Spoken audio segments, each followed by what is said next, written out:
ಭೂಮಿಯ ಮೇಲೆ ಅಚ್ಚರಿಯನ್ನ ಉಳಿಸಿ ಹೋದಂತಹ ಅಪ್ರತಿಮ ವ್ಯಕ್ತಿತ್ವ ಕುವೆಂಪು ಅವರದು.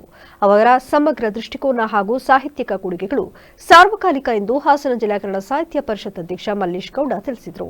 ಚನ್ನರಾಯಪಟ್ಟಣದ ಬಿಎಂ ರಸ್ತೆಯಲ್ಲಿರುವ ತಾಲೂಕು ಕನ್ನಡ ಸಾಹಿತ್ಯ ಪರಿಷತ್ ಹಾಗೂ ವೈದ್ಯ ಸ್ಕೂಲ್ ಆಫ್ ಎಜುಕೇಷನ್ ಟ್ರಸ್ಟ್ ವತಿಯಿಂದ ಹಮ್ಮಿಕೊಳ್ಳಲಾಗಿದ್ದ ಕುವೆಂಪು ಜಯಂತಿ ಹಾಗೂ ತಾಲೂಕು ಕಾರ್ಯನಿರತ ಪತ್ರಕರ್ತರ ಸಂಘದ ನೂತನ ಪದಾಧಿಕಾರಿಗಳ ಸನ್ಮಾನ ಸಮಾರಂಭ ಉದ್ಘಾಟಿಸಿ ಮಾತನಾಡಿದ ಅವರು, ಕುವೆಂಪು ಅವರು ಕೇವಲ ಸಾಹಿತ್ಯಕ್ಕೆ ಮಾತ್ರವಲ್ಲದೆ ಪ್ರತಿಯೊಂದು ಕ್ಷೇತ್ರದಲ್ಲೂ ತನ್ನದೇ ಆದ ಅಚ್ಚರಿಯನ್ನು ಮೂಡಿಸುವ ಮೂಲಕ ನಾಡಿನ ಗೌರವವನ್ನು ಹೆಚ್ಚಿಸಿದ್ದಾರೆ. ಜಗತ್ತಿನ ಅನೇಕ ಮಹಾಕಾವ್ಯಗಳನ್ನು ಓದಿದರೂ ಕುವೆಂಪು ಅವರ ಕಾವ್ಯಗಳು ವಿಶೇಷ ಸ್ಥಾನವನ್ನು ಹೊಂದಿವೆ. ಅವರು ಶ್ರೇಷ್ಠ ಸಾಹಿತಿ, ಚಿಂತಕ ಹಾಗೂ ದಾರ್ಶನಿಕರಾಗಿ ನಮ್ಮ ನಡುವೆ ಅಚ್ಚಳಿಯದೆ ಉಳಿದಿದ್ದಾರೆ ಎಂದು ಮಲ್ಲೇಶ್ ಗೌಡ ಅಭಿಮಾನ ವ್ಯಕ್ತಪಡಿಸಿದರು. ಈ ಭೂಮಿಯ ಅಚ್ಚರಿಗಳಲ್ಲಿ ಒಂದು, ಈ ಭೂಮಿಯ ಅಚ್ಚರಿ ಕನ್ನಡದ ನೆಲದ ಭರತಖಂಡದ ಅಚ್ಚರಿ ಮಾತ್ರ ಅಲ್ಲ, ಈ ನೆಲದ ಅಚ್ಚರಿ ಅಂತ ಹೇಳಿ ನಾನು ಹೇಳ್ತೇನೆ. ಈ ಭೂಮಿಯ ಅಚ್ಚರಿಗಳಲ್ಲಿ ಒಂದು ಅಂತ.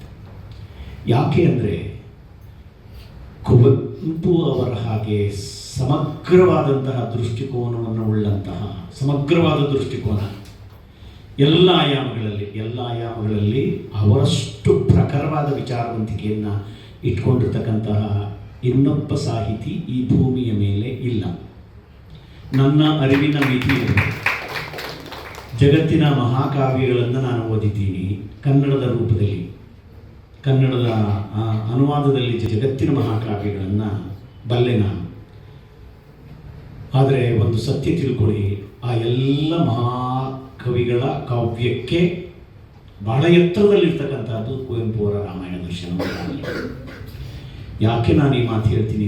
ಕಾರ್ಯಕ್ರಮದಲ್ಲಿ ಮಾತನಾಡಿದ ತಾಲೂಕು ಕನ್ನಡ ಸಾಹಿತ್ಯ ಪರಿಷತ್ ಅಧ್ಯಕ್ಷ ಎಚ್.ಎನ್. ಲೋಕೇಶ್, ಕುವೆಂಪು ಅವರು ದೇಶ ವಿದೇಶಗಳಲ್ಲೂ ಗುರುತಿಸಲ್ಪಡುವಂತಹ ಮಹಾನ್ ಕಾವ್ಯಗಳನ್ನು ರಚಿಸಿದ್ದಾರೆ.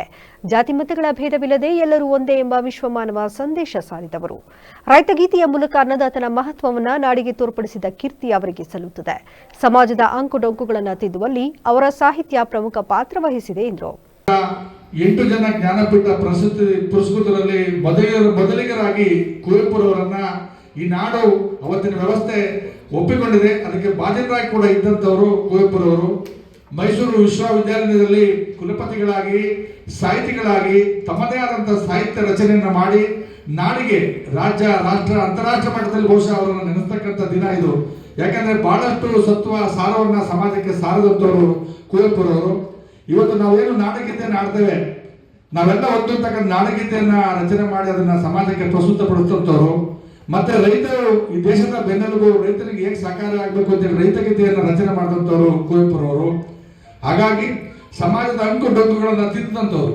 ಗುಡಿ, ಮಠ, ಮಸೀದಿ, ಚರ್ಚ್ಗಳನ್ನು ಬಿಟ್ಟು ಹೊರಬನ್ನಿ, ಮೌಢ್ಯತೆಗೆ ಒಳಗಾಗಬೇಡಿ, ಕಾಯಕವೇ ಕೈಲಾಸ ಮತ್ತು ನಮ್ಮ ಅಭಿಮಾನವೇ ನಮ್ಮ ಕೃತಿಯೇ ಸಮಾಜಕ್ಕೆ ಸಂದೇಶ ಅಂತ ಸಾರ್ದ.